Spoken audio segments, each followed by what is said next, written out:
नमस्कार शेतकरी बांधवांनो, अत्यंत महत्त्वाची आणि मोठी अपडेट आहे मित्रांनो।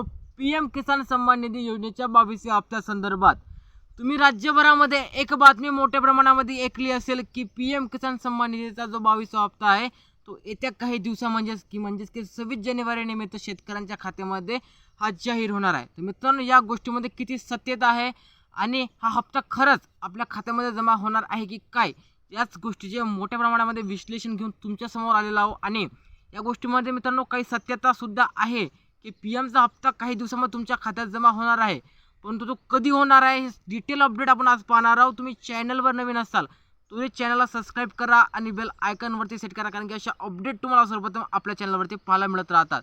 तर मित्रांनो, पीएम किसान सन्मान निधीचा 21वा हप्ता मिळून जवळपास 1.5 ते 2 महिने कंप्लीट झालेले आहेत मित्रांनो। आणि जो 22वा हप्ता आहे तो मिळण्याचा मार्ग पूर्णतः मोकळा झालेला आहे। म्हणजे ही गोष्ट एकदम खरी आहे की पीएम किसान सन्मान निधीचा 22वा हप्ता येत्या काही दिवसात तुमच्या खात्यामध्ये जमा होणार आहे। मात्र जी न्यूज राज्यामध्ये मोठ्या प्रमाणामध्ये व्हायरल होत आहे ती म्हणजेच की येत्या 26 जानेवारी निमित्त आपला जो गणतंत्र दिवस असतो मित्रांनो, त्या निमित्त हा जो हप्ता आहे तो शेतकऱ्यांच्या खात्यामध्ये लाल किल्ल्यावरून नरेंद्र मोदी यांच्या हस्ते जाहीर केला जाणार आहे। ही गोष्ट कितपर्यंत खरी आहे मित्रांनो, ही बातमी माझ्या कानावर सुद्धा आली आणि खूप डिटेल विश्लेषण केल्यानंतर आपल्याला कळलं की 26 जानेवारी निमित्त मित्रांनो प्रधानमंत्री नरेंद्र मोदी खूप साऱ्या योजनांचं विश्लेषण करत असतात।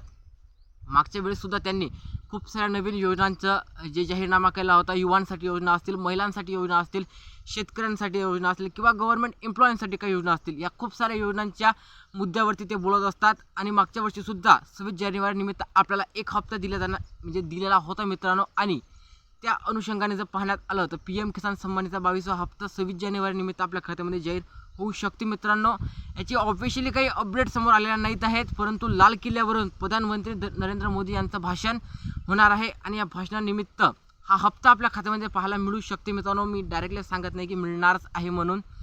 यासोबतच 26 जानेवारी निमित्त नमोचा 8व्या हप्त्याचे काय तरतुदी आहेत तुम्हाला पुढच्या व्हिडिओमध्ये सांगणार आहे। मात्र हा व्हिडिओ आपला पीएम किसान सन्मान निधीच्या 22व्या हप्त्यासंदर्भात 21वा हप्ता मिळून काही दिवस कंप्लीट झालेले आहेत, म्हणजे जवळपास 2 महिने कंप्लीट झालेले आहेत मित्रांनो। आणि आपला 22व्या हप्त्याचा मार्ग मोकळा झालेला आहे। येत्या काही दिवसामध्ये 22वा हप्ता मिळणार याची गॅरंटी आहे मित्रांनो, पण तो कधी मिळणार आहे हा प्रश्न शेतकऱ्यांना पडलेला आहे। तर 22वा हप्ता 26 जानेवारी निमित्त शेतकऱ्यांच्या खात्यामध्ये जाहीर होऊ शकते आताच आपण पाहिलं मित्रांनो, कारण की या 26 जानेवारी निमित्त लाल किल्ल्यावरून प्रधानमंत्री नरेंद्र मोदी यांचं भाषण, या भाषणातून खूप साऱ्या नवीन योजनांचे जाहीरनामा, खूप साऱ्या योजनांचं मित्रांनो विश्लेषण होत असतं। शेतकऱ्यांसाठी असो किंवा इतर काही घटक असतील, या सर्व घटकांसाठी या 26 जानेवारी निमित्त योजना जाहीर केल्या जात असतात आणि याही वेळेस तसं केलं जाऊ शकते। आणि आपली पीएम किसान सन्मान निधीचा 22वा हप्ता या संदर्भात शेतकऱ्यांच्या खात्यामध्ये जमा होऊ शकते मित्रांनो, अशी माहिती समोर येत आहे।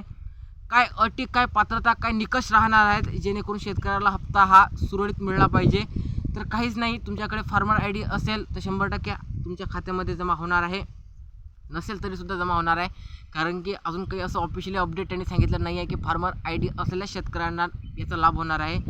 सोबतच तुम्हाला सांगतो, तुमचं टाईम टू टाईम केवायसी करत राहा मित्रांनो, जेणेकरून तुम्हाला याचा लाभ हा लवकरात लवकर मिळत राहणार आहे। आणि एका कुटुंबामध्ये 2 व्यक्ती जर लाभ घेत असतील तर त्यातला फक्त एक ज्येष्ठ व्यक्ती यासाठी पात्र राहणार आहे, पुढचा जो व्यक्ती असेल तो अपात्र होणार आहे। यासाठी तुम्हाला तुमचं राशन कार्ड तुमच्या घरच्याचं तुमचं सेपरेट करावं लागणार आहे, जेणेकरून तुम्ही या योजनेसाठी पात्र राहणार आहात। व्हिडिओ आवडला असेल तुम्ही लाईक करू शकता। भेटूया नवीन व्हिडिओमध्ये। जय हिंद, जय महाराष्ट्र।